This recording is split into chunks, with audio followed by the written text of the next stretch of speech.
Hi, I'll be talking about media violence. What is media violence? It is defined as visual portrayals of acts of physical aggression by one human against another. It is visually portrayed physically aggressive acts by one person against another. The title of the case study I'm going to talk about is Television Exposure as a Risk Factor for Aggressive Behavior Among 3-year-old Children. This study was conducted by Manganiello and Taylor.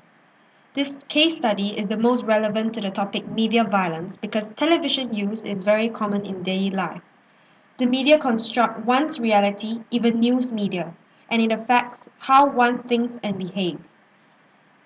A lot of information are pushed at young kids when they are exposed to television, and these information may contain unhealthy contents that may affect the behavior and well-being of the child.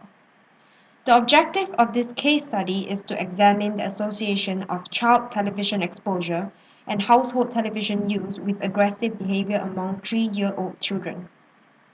Non-media factors are controlled during the experiment. These factors include maternal health, maternal parenting attitudes and behaviors, maternal experience with violence, neighborhood disorder, and family demographic characteristics. Manganiello and Taylor hypothesized that childhood TV exposure and household TV use, indirectly or directly, increases aggression among 3-year-old children. The participants of this study include mothers who completed a 36-month in-home longitudinal study of preschool-aged children survey. They are parents of children born from 1998 to 2000 and were chosen from 20 large United States cities.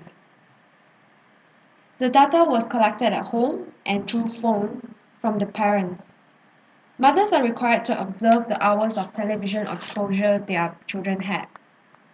All of the presented data are based on maternal self-report in response to questions asked on both Mother's 3-year follow-up survey and the in-home longitudinal study of preschool-aged children survey. The results were children who were spanked in the past month lived in a disorderly neighborhood and had a mother reporting depression and parenting stress were significantly more likely to exhibit aggressive behavior.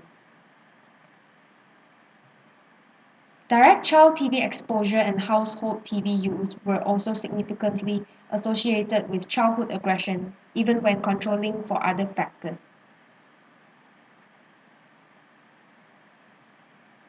TV exposure also influences behavior indirectly by affecting other child development issues, including problems with attention and self-regulation, irregular nap and bedtime schedules, and language development.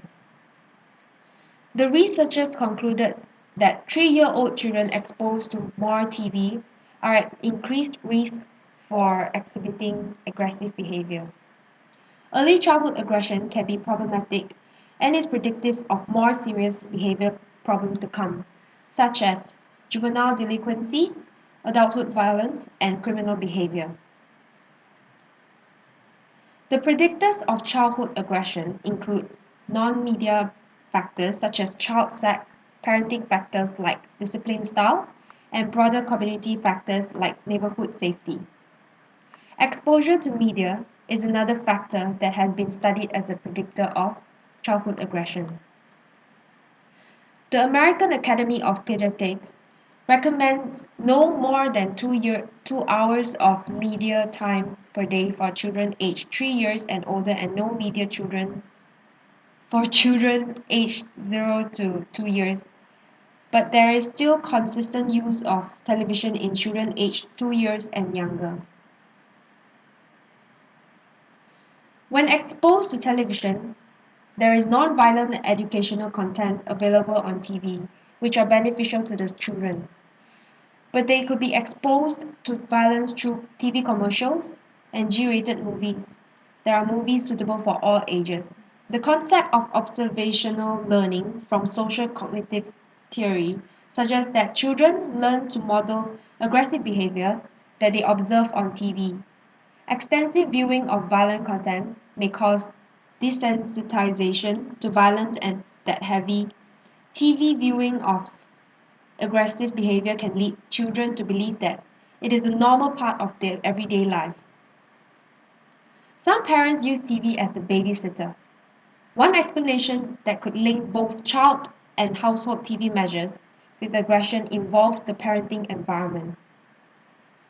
Households with greater television use have fewer restrictions on media use for children, higher rates of media use for youth, and fewer restrictions on other activities like regular bedtime. According to the displacement theory, more family time is focused on TV rather than on other activities that could foster healthy child development like reading or playing.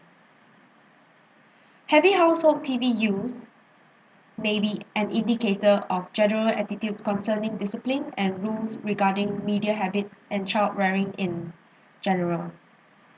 There are a few limitations to this study. The limitation to this study is the content and quality of the television exposure.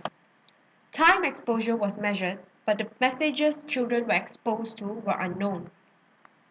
Measurement bias may occur as this study was self-reported by mothers. Also, social desirability bias may exist in respondent answers to questions about direct child television exposure, given that American Academy of Pediatrics recommendations for parents to limit media time for children have been highly publicized.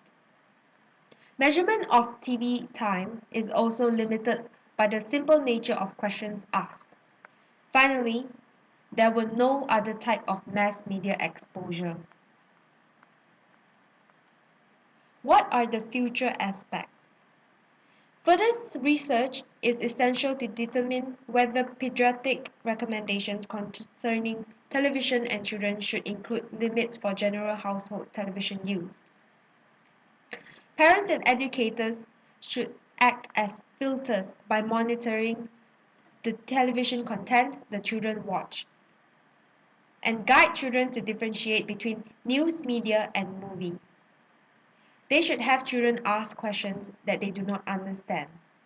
Last but not least, the society should educate children about media and carefully, creatively, and constructively create through social media using new technologies to build up rather than to tear down.